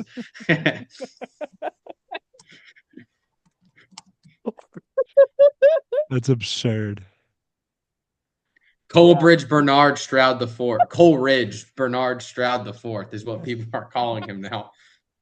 So I mean, he's got to right the ship. Yeah. And No, like he what does. Chuck said, like I don't like I don't know how you are like comfortable with Giving him like that much money. signing him, like believing in him. Like I Well, don't. and Arch, it's weird because like it's crazy how much the quarterbacks have this power because it's like none of them are like, oh yeah, like I'll take the Darnold deal of like 20 million. Like I'll take that deal. Like none of them do that. They're all like, oh, 20 million a year. Like, dude, get off the phone with me. It's 55 million or nothing. It's like, whoa, dude, $55 million. Like Brock Purdy, bro. Like I like Purdy. He's a good quarterback. He is not worth $60 million in a football season. Yeah, and like the problem is, it's never gonna get like the demand. Like there, no one's ever no like the market will never truly be reset. It'll just be reset by another team. Yep. Like if he didn't like it because if he didn't bring if the Texans didn't bring back Stroud, like I probably would be like Falcons sign and pay. I'm like, who cares? Like just see if we can make it work. Yeah. And like that, there's always going to be a team doing that. So there's always going to be like But Tua. I think we've Tua's a never great seen it example. tried. We've never seen it tried. And this is all theory of like what if a team didn't re-sign him? It's all theory. Yeah, and like it kind of like the whole Tua thing we were talking about. Like I don't know whenever he left, like who would have been rushing at the door to like sign him. I don't think that there would have been anybody doing that. No. So Okay. I want to But get to to a take, Charlie. go. I wouldn't mind if the Steelers traded for Tua. Dude. And renegotiated his contract or Well, the Dolphins would have to retain part of the salary or most of the salary. okay, yeah. That would be a good idea. Great idea. And if it goes poorly, then you have a high draft pick. And if he has to change the scenery and turns things around, then it works. Now the only thing is Tua Tagovailoa in the cold is a different quarterback. And the fact that the Steelers don't play in a dome, well, we'll see if he's got some character development. But I like that. I would rather take Tag- it. I'd I rather wanna- him play than like Mason. I'd want to see us be bad though. Like I want us to be bad so we can get a high draft pick. I think like living in 9-8 land is a terrible place to live. Do you think Tua puts you in 9-8 land? Yeah, he probably puts you above Probably. whatever like Will Howard would give you. Probably. Or dude, or you bring Tua in and you say, hey, we're gonna give him 3 years, but the first year, your defense, we're gonna pay our defense no money. Like we're hoping teams just outscore us. Like Trey TJ, Cam Hayward, like anybody worth of any assets under management you have, they're gone. That would be another way you'd go about it if you brought Tua in, and then Well, it's fine because we're gonna get Chris Shula and all will be good. Yeah, let's hope. Okay, speaking of coaching stuff, I wanted to do this, Arch, because I want to kind of get your opinion on this. But so they fired the Bills fired Sean McDermott. Sean McDermott, did you know the Bills are the most winningest franchise since 2020, even more winning than the Chiefs in terms of record? They have 8 playoff wins, 8 appearances in playoff, 5 divisional wins. Like, dude, it was a successful era. Just they couldn't get to the top of the mountaintop. Gary Pagula came out saying the Keon Coleman draft pick was on the staff and not on Bean, the GM. But first off, when I first saw that, I was like, well, that's weird. That's like a bad organizational stuff. Like, why are you throwing the player's still on your team? He's still under contract for the Bills. He's still your first round pick. And then just because the coach walked out the building, you blamed that decision on him. Well, then there's a literal documentary where Bean, was it Brad Bean or something? Brandon Bean. Yeah, Brandon Bean. He's on the documentary like, yeah, like when we wake up tomorrow, like we're either picking Keon Coleman or like somebody's going to give us a huge offer to move up to pick 31 or whatever they were. And so I was like, oh, so Pagula just went on the mic, lied, made the organization look like shit, and did something that like, dude, this is the most coveted job in the NFL. Like, dude, you get to work with Josh Allen, and dude, their candidates are underwhelming, the people they're interviewing, but that's besides the point. But you made the organization look a little bit like a clown show, and you made this job a little bit less attractive. Here's the guys that they've interviewed so far, or they're going to interview. Joe Brady, which is probably the front runner in the courthouse. I'm sure he's the offensive coordinator there now. I'm sure future Eagles OC once he doesn't get that job. I'm sure Josh Allen is banging the table for Joe Brady. They're also doing Brian Dable, Anthony Lynn as the Rooney Rule, and then Lou Anarama, who's the defensive coordinator for the Colts. He was the defensive coordinator for the Bengals from 1924. I don't remember that defense being all that stellar. Well, he was one of the hottest names on the market after their Super Bowl run, and then they had a couple. He was in their bag years. whenever Burrow was pooping down his leg in the playoffs. Do you see a world where they do a Patriots and like a gap coach, like potentially bring in Joe Brady for a year in hopes of getting Tomlin next year? Dude, why would they trading for him, Tomlin, bro? That's why would they want Tomlin? Why the hell would they want Tomlin, dude? That's it. They would take Tomlin in a heartbeat. Bro, they want a coach that'll win a Super Bowl. That's absurd. It's William and Mary, defensive guy. Like, bro, like, come on. No, they're literally the same guy. Dude, that is Sean McDermott is white Mike Tomlin. Like, you don't fire Sean McDermott and say like, Sam, that was one of the more. That was really funny. Dude, they need a play calling head coach that like can work with Josh Allen till the rest of his career. That's who you're hoping to get, right? Like, is that not the archetype we're looking for? 100%. They already did they interview the Seahawks OC yet? Kubiak? No, he's I think he's going to the Ravens. Damn, that's a tough. That's lethal. I know, bro. Yeah. And I can't believe the Steelers we're just like, yeah, like defensive head coach, like that's what we're doing. It's like we're not even gonna pause. That's for the formula. Dude, if we get Mike McCarthy. Oh my gosh.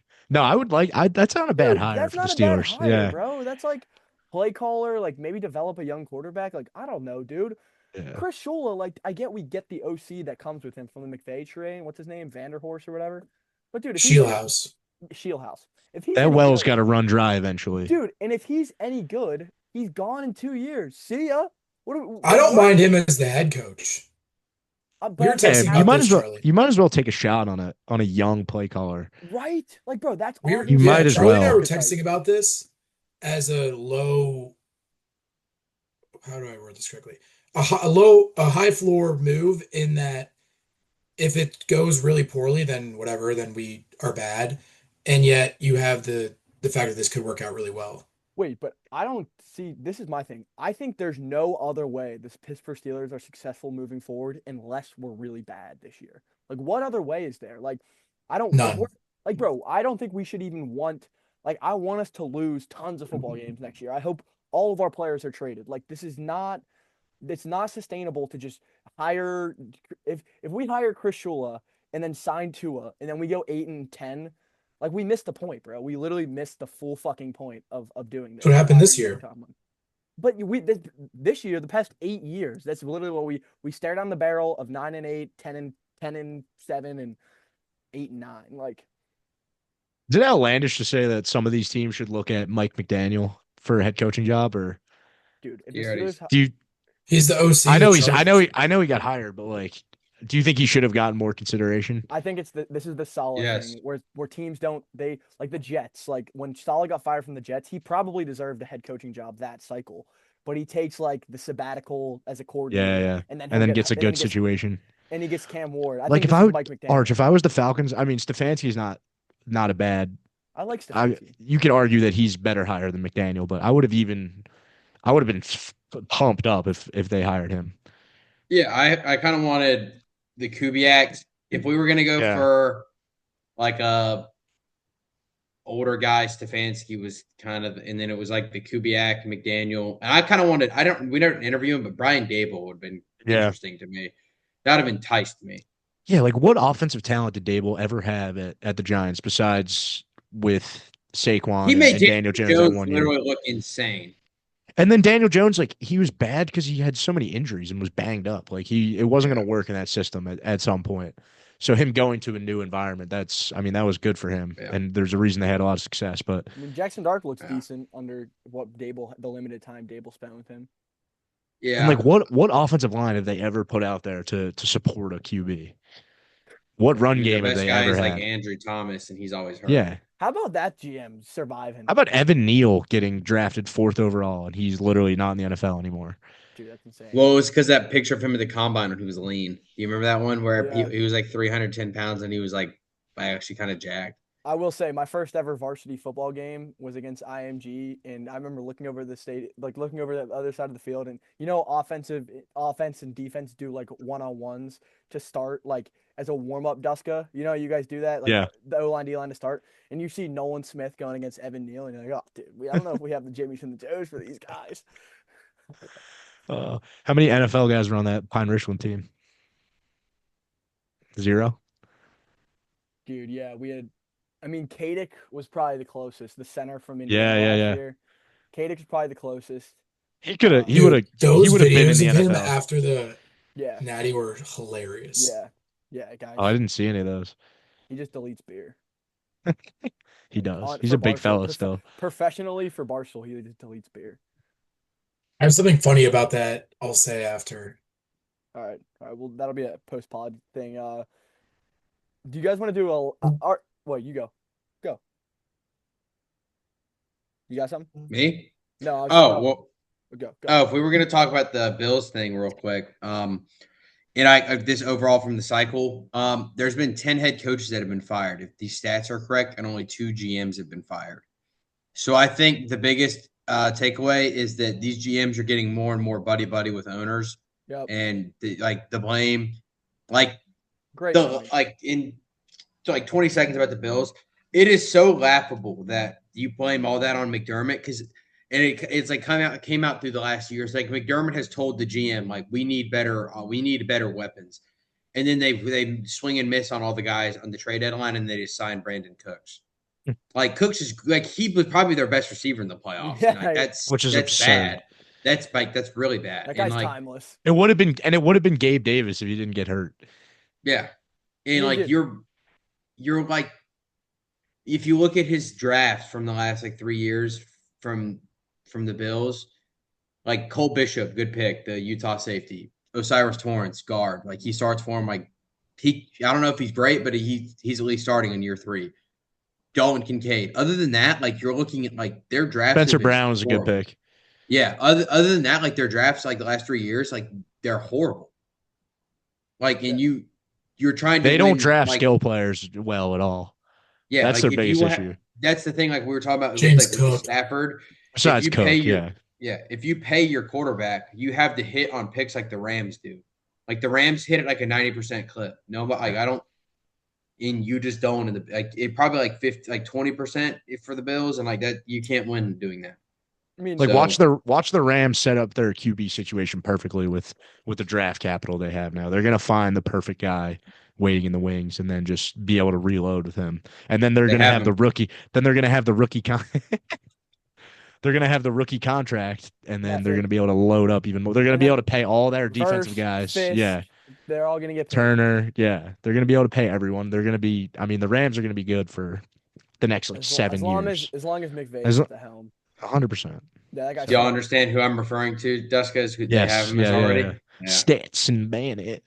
yeah. I would roll Stetson out there, see what he's got. Dude, he wasn't even active, and he was still wearing the full uniform. It was so tough. It was, He's about to have ring number 3. yeah.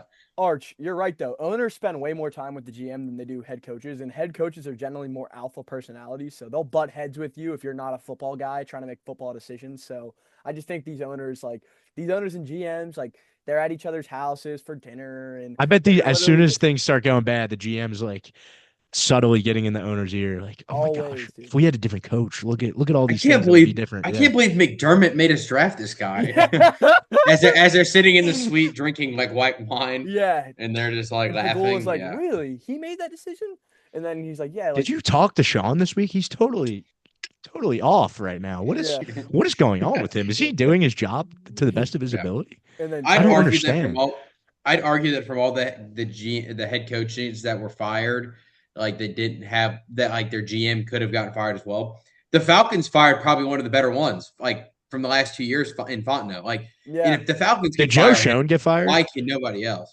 No, The guy at the Giants, yeah, no, Yeah. no, I cannot he's believe he not. kept his job. I can't believe he kept his job, dude. That's the thing. Like Dude, he if you're has to just be buddies with the giving, owner, if you're the yes like, man, you are all good, dude. Like dude, you are not what getting do you think fired. he's doing? Like, is it like nights at the Ritz-Carlton for the family? Like, I have no idea, like, what he's doing.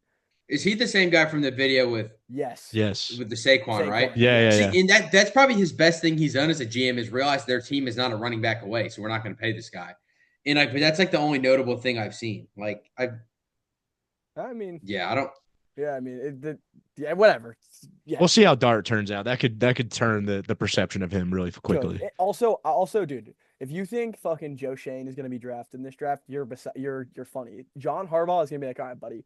It's Yeah, my way. 100%. It's my Yeah. way now. Like, Yeah. which is why, like, I think like it's weird that they kept him because, like, don't you think like Harbaugh would rather just some Ravens guy be there? Like, dude, let me just get a guy who like I've already worked with. Like, I know how this shit goes. Like, but whatever. I think like it's gonna be the Harbaugh. It's the Harbaugh show in New York right now. I think they wanted to see the Dart pick through. I mean, oh, Then why do you fire GM? Dable then if That's what you I'm if saying. you want to I see didn't Dart think through? you should have fired Dable. I Why don't don't you think keep him in the I don't same think Harbaugh's situation? an upgrade over Dable. I'm gonna say that. Okay, well, I I don't think think they he Not is. for I think- agree. Not for a young QB like that. I agree with you, Arch. see. I disagree Yeah. just on culture alone. I think they need a full rebrand of Dude, culture. Harbaugh like is not that good as he's last like his Ravens teams were like underwhelming. Not in the like- Flacco years, bro. In the Flacco years, those teams were really good. It's But not that the was like- Flacco. That was like 10 years ago. Like yeah, like you've had 2 MVP seasons with your quarterback, and You have a done better jack QB now squat. than you did then. Yeah, and you haven't like your Lamar's draft's, second like- year in the NFL, he's MVP. Like, how is that team not in the Super Bowl at minimum? Dude, they Yeah, had and your they- drafts have you're, sucked. You're acting like they didn't have fucking Pat Mahomes. Like the You're baby 100%, goat, bro. Like, come on. 100%. Like, But not everybody can win the Super Bowl. Like you have fucking Pat Mahomes. Like, you can't go to the Super Bowl one time. You can't. sometimes shit You can't just- beat him. Bro, like he went with Flacco in Brady's era. Like Flacco went and won. Like that's something that means something. I Big don't know. Ben, Come on. 2 times. Yeah, 2 time.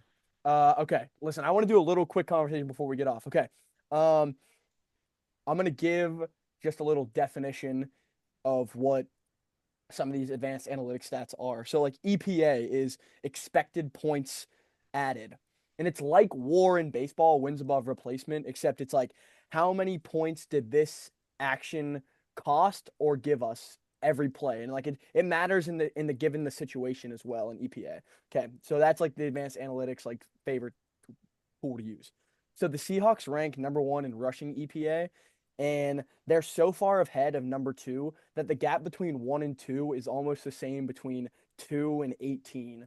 So just to give you context, like this is an elite run defense from McDonald, but this is also an elite passing unit from the Rams as we preview this game. And the Rams, Sean McVay tends to be a little bit pass happy in his game planning and not game planning when he's calling the plays, and that actually kind of works in their favor because the last time that these teams played, the Seattle won 38-37 in overtime. Darnold did throw 2 picks, but Matt Stafford had like 470 yards passing with a couple TDs. So in terms of this game, I think it's going to come down to Darnold turning the ball over like it did in the first couple games. The first game in this is a NFC West rematch. So this is the third edition. In this first game, the Rams won 21-19, and they did it because Darnold threw 4 picks. And so last week, they just said, "Hey, Darnold, just be a game manager, please. Like that's all we need." And he was a damn good game manager. He had 12 completions, he had a touchdown, he had 124 yards, he had no turnovers, and they beat the team by 35. Now the Rams are a different test than the 49ers, but I just think this game is going to be, can Stafford get hot for the Rams? It's going to rely on, and the weather's 42 degrees, like partly cloudy, so it's not going to be like the cold game that like Stafford's a little bit. He's a dome guy in at heart, so like he's better in a warmer environment. So I think this is a game where it's like, can Stafford be superhuman, and not even superhuman, just efficient, and can Darnold not turn the ball over, because this Seahawks defense is unbelievable. Unbelievable. I just quick comp you can make with this Darnold situation. Look what just happened with Miami on their run. They kind of found the formula with Carson Beck where Yes.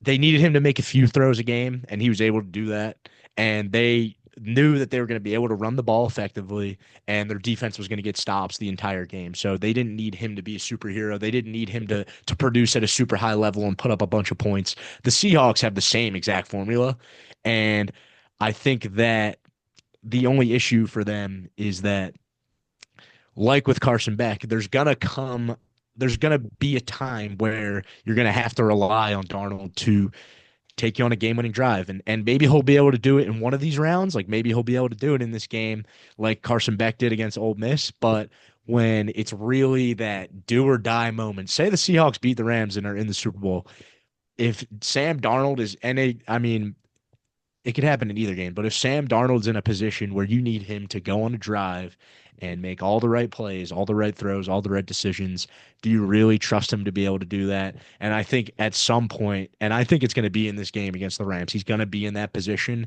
And despite how good he's been the last couple of years, despite him being able to be effective in the playoffs so far, I think you're going to see him in a situation where he ultimately is going to come up short in a game-winning drive. And the Seahawks, who are on paper the best team left, and based off their performance against the 49ers, the best team left in the playoffs, I think they're going to be in a position where the moment overcomes Sam Darnold, and he falters, and maybe not a turnover, but well, probably a turnover, some type of play where you really question the decision he made and it ends up costing the team the game. I think that's in the future for the Seahawks. And I mean, they could prove me wrong. Sam Darnold could be a Super Bowl winning quarterback, but it's hard for me to envision that and wrap my head around that. So I think that's their ultimate outcome, whether it's this round or next round. I agree completely, Duska. I think also Charbonnet being out is huge Mm-hmm. in a bad way. Give me the Rams. I feel like they're just inevitable right now. They haven't played their best ball and yet found ways to win in Carolina and then in Chicago. I think they get round 3 in Seattle.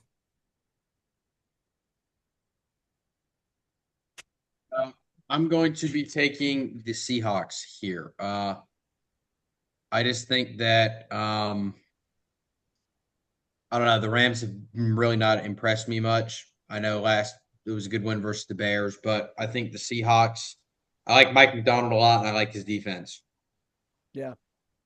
I'm aligned with you. I love Stafford and I love the Rams and I love Puka and Devontae Adams.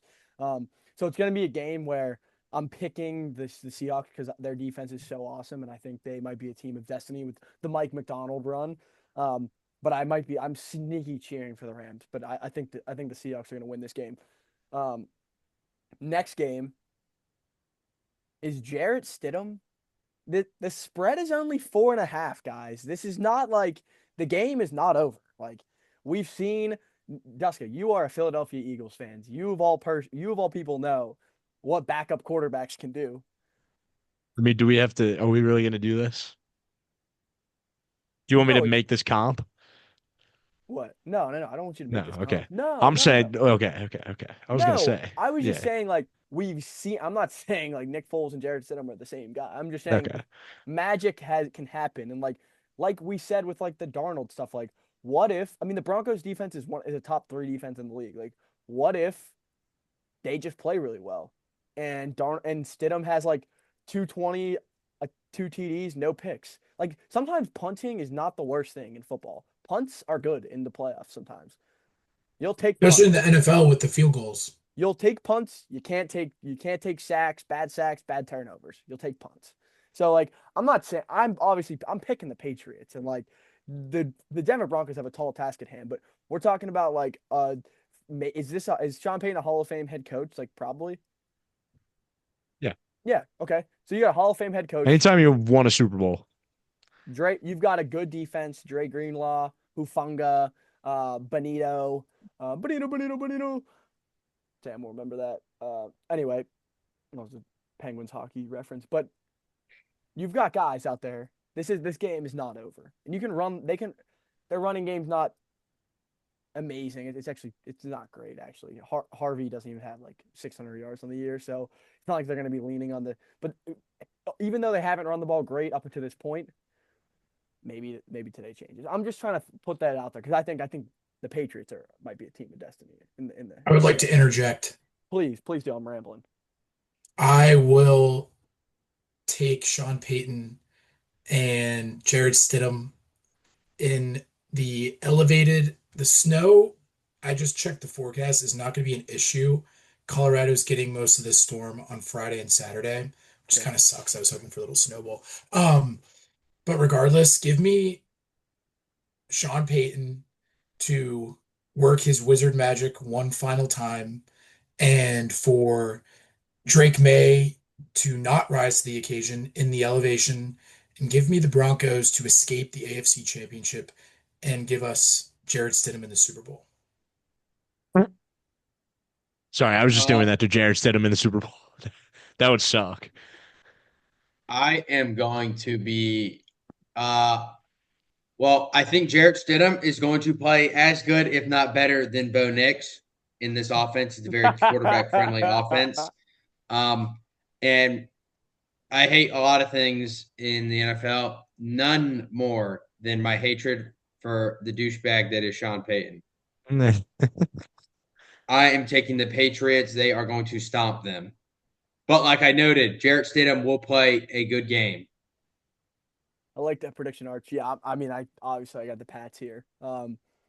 This Drake May thing, Duska, we've talked about like you were just saying at the beginning of the pod, like a guy elevating into that next level, and like if we got a couple Drake May drives where he just like puts his team on back, makes the right decisions, efficient, couple touchdowns, maybe a couple big runs for the first, like that does a lot into propelling him into that space. All of my inherent Patriot bias that you just have built up inside of you as just being from Philly and having natural rivalries with Boston, in not as much in football, but the Patriots did beat the Eagles in the Super Bowl in 2005. So you have an inherent bias against them, and there's just a natural rivalry. And everyone hated the Patriots when Tom Brady was on the team. So everyone that's not a Patriots fan, I feel like they all feel the same way about the franchise, and the fact that they have another QB that is potentially being considered as one of the best QBs in the league so soon after Tom Brady left the team and after he won them 6 Super Bowls is, I mean, that's the most pronounced. Everyone feels the same way about the Pats, but I can't help but enjoy Drake May and he's just a great guy, and Guy's married. yeah, he's the same age as us, Yeah. and I mean, look what he's doing in the NFL, and I think if there were a guy to be able to that has the right quarterback mentality and way to foster culture within the team and lead a team in the way that not exactly like Tom Brady. He's one of one and the greatest of all time, but a guy in that light and a guy similar to Tom Brady, I think that he's a great representative and a great option for somebody that's going to be able to do that. So I think that you can't help but at least me personally, I can't help but root for Drake May. So, and you also just want one of these young QBs to step into that spotlight. Like you thought Joe Burrow when he was in the Super Bowl, like you were like, wow, this is the guy. Like this is going to be the best QB in the NFL for the future and from here on out. So you're looking for a guy in that new class of QBs to step into that role. And I think if it were to be one of the QBs we've seen in the last few years, I think it would be Drake May. So I'm rooting in favor of that. I'd like to be with humility, Arch. I'd like to say in the argument we got in college, Joe Burrow versus Josh Allen, like you were right. And and I would just like to admit that because we were in the midst of the Joe Burrow run and the Joe Burrow electricity, and I got caught up in that electricity. And my sincere apologies for the screaming match we got in. Joe Burrow. No, it was as much as on you, it was on me. So I would like to apologize as well. It's not over. Also, it's not over, and it's also like over. in the Joe Burrow could easily win a Super Bowl before Josh Allen. No doubt. And that's what that's the point. It's like both organizations are going. Like, I think Burrow's downhill. You also have Hurts as your quarterback. You can't talk QB talk, buddy.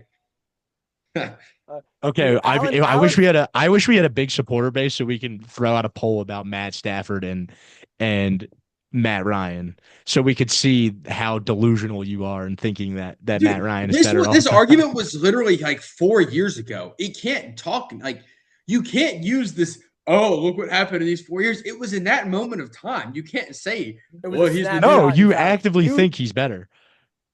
Buddy, I think he's better, and because I don't get held down by him beating the 2025 Panthers in the wild card round.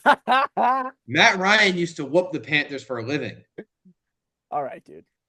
He's gonna have the MVP, so he's gonna match Matt Ryan with the MVP. It's gonna be so funny when Matt Ryan doesn't get in the Hall of Fame and Matt Stafford does. Well, that's fine because I don't even care about the Hall of Fame as a player now. He's getting in as a president of football operations. Yeah, that's what we're gunning for now.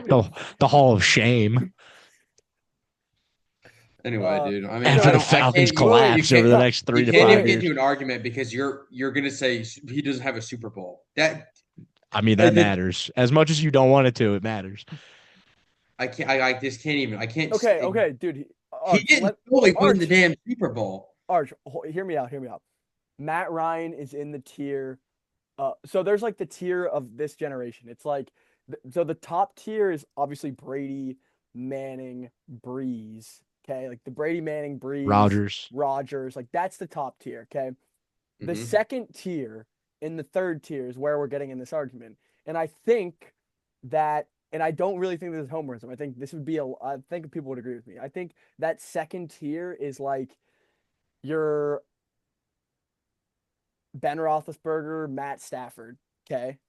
And then that third tier is like Phillip Rivers, Matt Ryan, Jalen Hurts, Eli Manning. Okay, relax, dude. Why do you make it all about you? Like, stop being so selfish. And so like that's like the 3 tier, and I think Eli's gonna get in because he had 2 of the most historic wins against the best player in his generation, and I think P. Riv and Matt Ryan might miss out. Am I have that kind of right? Do I? I think that Matt Ryan is more tier 2 than tier 3, but I think that the gap between him and Stafford is not as big as the gap between him and Phillip Rivers. He crushes Phillip Rivers in Hall of Fame debate. Dude, if either of them get in the Hall of Fame, it's no longer the Hall of Fame. It's the Hall of very good. I agree. Yes. Neither of them should make it. Eli should. Eli should because Super Bowls matter. He should because of a receiver catching on his helmet, bro. Like this is what I'm talking about. What did he do? What did he do after that snap? That was a crazy. He escaped throw. should have been sack. And then the Mario Okay, well, Manningham, come on, Yeah. dude. yeah, That I was mean, I electric. Dude, moments, as like it or not, Arch, moments like that matter, and Yeah. Matt Ryan has well, zero Matt Ryan moments had like his that. moment, and then our defense sold. His moment was rolling out, throwing to Julio on the sideline. Julio made one of the greatest Yeah, catches true. ever, and we True. were supposed to kick the field goal, and we would have went up 10. But we had Kyle Shanahan running fucking drop back passes on 2nd and 10 when you're in field goal range to win the Super Bowl. The goal of this conversation was Was to get you to that talk about Super Bowl 51. Yeah, and dude, I'm literally never forgetting it. So I don't. ingrained in the I'll, mind? Okay, also, And then can they we, lost to Nick Foles the next year. wait, Dustin, can we do the Josh Allen, Joe Burrow yeah, thing we right lost now? the Super Bowl. We lost the eventual Super Bowl champ. How disgusting of a team. That was a good loss for the They were a Falcons. Julio Jones slip away from winning that game. Yeah. Yep, and we would have crushed the rest of the NFC. You guys would have lost to the Vikings. The Case Keenum led Vikings. We would have whooped them too. After the miracle in Minneapolis. Yeah. All right. What a Guys, year. Can we do a little bit Joe Burrow, Josh Allen thing real quick? All right, Yeah. I'm gonna bounce if you All guys are doing that. Yeah. All right. All right, yeah. I gotta get up It's- super early. Peace, guys. It's all Peace nonsense. out, Yeah. Tom. Yeah, I got to go soon as well. We can do Okay. this quickly, though. All I was saying was Josh Allen, that was like, dude, 5 turnovers is tough. 5 turn like in Oh. Oh, that was like the when your worst game team- I've seen him play. Like, bro, when your team needs you the most, like that was like a tough watch. As like, Josh Allen's the only like him and Stafford are like the 2 great quarterbacks left in the playoffs, and like that was his moment. And like as much as like, dude, Sean McDermott can't control your best player doing that in that moment. I think if any game that you were going to fire McDermott after, it was in any playoff loss he's ever had. It was literally the only one it was not like it would not be valid was this one, Yeah. in my opinion. In 13 seconds left, you're up whatever 3, firing worthy. You gave up a field goal and firing worthy with your defense. This one you lost by 3 to the number 1 seed in the AFC in their home stadium off of a game-winning field goal that had a few crazy calls in overtime, and your quarterback, you lost the turnover battle 5-1. I don't understand how that's coaching, and it's just laughable to me. But I mean, like, I think that the Bills need to go get back Dable because Allen I know he won the MVP last year under Joe Brady. He played his best ball, in my opinion, with Dable, development-wise. And you haven't seen that since. So, yeah. I think he's don't been know. pretty consistent, though, with Joe Brady. Yeah, I think agree. he's Also, been consistently the best QB, at least in the regular season, production-wise. I also think it's hard to judge right now about what it is because the fact that it's hard to judge Allen on because like their vertical threat on the Bills, like his vertical passing has been horrible. Yeah. But it's hard to judge his vertical passing when his wide receiver one is like Khalil Shakir, and he's like 5'8". Him and Brandon Cooks are holding it down, dude. Like holding it down. Like it's bad. Here's my quick Joe Burrow argument. I think that he's proven with a competent. I have the personal philosophy that your offensive line is the most important unit on your offense. It doesn't matter if you have an elite receiving core. Mhm. If you get no blocks and you're getting hit all the time and there's always pressure on you, then it's hard to evaluate the quality that you're playing at in that moment. And I think when Joe Burrow has proven when he has a competent enough offensive line that when you are relying on him to produce on offense, I think he's done it at the highest level out of the 2. When in a situation with a competent O-line, I think Josh Allen has always had the benefit of having that in his prime years so far. He has a great tackle duo. Their interior is always solid. Like he doesn't face as much pressure as Joe Burrow does. And when you're Best asking run game in him, the league this year. 100% that too. Like when has Joe Burrow had that? So I think when you're asking Josh Allen to produce at the highest level and take his team over the mountaintop, I think you see him falter in some of those moments. And you've seen, not just this year, you've seen it over the last few years when going up against Pat Mahomes. So I think Burrow, he's taking a lot of heat this year, especially with how the season turned out. But I think he's been in such a rough situation and such a bad organization that they've really failed him and he hasn't been able to maximize his potential. And you even saw it last year. The team was not that good. And he had 5,000 passing yards and 43 touchdowns. Like that, when you're asking him to produce at a really high level and you give him some form of competence, the defenses have been terrible since the Super Bowl run. But when the offense has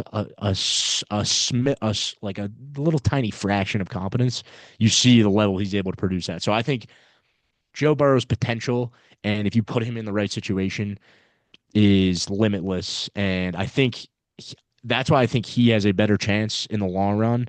As long as hopefully he gets out of the Bengals situation, but I think he has a better chance in the long run of winning a Super Bowl because I think he can. First of all, he's proven he can get there, but he can put a team on his back and produce at a higher level, I think, than Josh Allen can. So Yeah. hopefully the Eagles trade like 4 first-round picks and scoop him up, and he's an Eagle next year, and then we really see what he can do. I can't. Yeah, I can't do you. But I think the Arch, when we had this debate, where the debate should have gone, which we didn't know, is like we should have debated which organization would be more incompetent because that's really what the debate's like. That's a tight race, right? Like, and I thought it was so obviously the Bengals. I guess like in like the years after, I thought the Bengals would be more like incompetent with, especially not even just incompetent, but it was like they were going to be incompetent no matter what because of that. They're like the T Higgins, the Chase situation with Burrow. Like, yeah, there's too many mouths to feed, and there's only a set supply of money. But then, like, I think they're both like I know that the Bills is a lot lost in the divisional round. They've like the most winningest team in football since like since 2020 or whatever. They're like they're both back to like kind of square one. Like I think they're both like equalish now because the fact that like they're both in pretty comparable like kind of situations now. Like in the Bills have been like better as a team, but it's like you're not like there's not like the big gap that there was like 2 and 3 years ago from these teams, in my opinion, and especially situations for quarterbacks. Like I'd argue that Burrow's situation as a quarterback is better for his production wise with like receivers. Well, I would say he gets hurt every year because he gets banged up every game. That's true. Well, that's all. Yeah, I meant weapons wise, but like you said, weapons mean nothing if you're getting smoked. 100%. Both, but you need both to be competent to win Super Bowls. Yeah, and I don't think either of them are. You have to have good enough receivers and good enough. Quick thought exercise: if Joe Burrow was on the Bills and Josh Allen was on the Bengals, who do you think? Do you think Joe Burrow would be able to produce at the level Josh Allen has, or better, or worse? I'd say probably the same. Yeah, I just think they're. I'd say a little worse this year. I'd say a little worse this year because their offense was so driven. The Bills' offense this year was so driven on. Like, dude, Joe Burrow with that run game. To answer that question, Nusko, you have to think about like what guys do certain things, and where Josh Allen is Superman is when the play breaks down, his playmaking ability, and Joe Burrow is more of like a structurally sound quarterback. So honestly, I think in the Bills situation, in the Bengals situation this year, like Josh Allen probably would have been a better fit in terms of like just using his legs and like being Superman, and like. Burrow's a little bit better at just sitting in a clean pocket. And it's hard for me to believe Joe Brady wouldn't be able to scheme up some nice stuff for Joe Burrow. I believe that Joe Brady was his offensive coordinator at LSU in 2019. Yeah, 100%. Joe Brady. So we've seen it. I wonder what Joe Brady. Let's get Joe Brady on the Bengals. I wonder. Zach Taylor keeping his job was a little bit weird. And maybe a good tackle first-round pick. Yeah, but they had one of Marius Mims. Well, it hasn't worked out so far, Arch.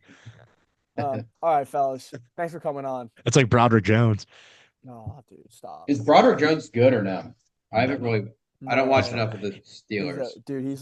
He's getting a 5th-year option. He's like right? low. He's like. Or is he going into his 4th year? Going into his 4th year. He's going into his 4th year. I believe. He's like a low tier starting caliber like tackle. He's like you don't want. Am I crazy? They should put Darnell Washington at tackle. I think that's what they're trying to do eventually. If they put Darnell Washington at tackle, I bet he'd be better than Broderick. And then you can get the sneaky tackle eligible plays where you think Darnell's blocking and then he slips out and catches a pass and rumbles down the field. Yeah, he's nasty. Yeah. So the Steelers need to hire an innovative play caller that would think to do something like that, and not a defensive head coach. Artie Smith. I think the ship sailed on him. I don't think he's that bad as a coach. I mean, I don't like Arthur Smith. Oh yeah, Artie. Hey, He's Artie fine. did what he could have for the Steelers this year, honestly. Yeah. That's what I'm saying. People like judge him for the Falcons, but I'm like, buddy, his quarterback was Desmond Ridder, and like I know I was a big stan of Ridder, but that was a bad moment for you. But yeah, well, whatever. So I mean, but I don't know.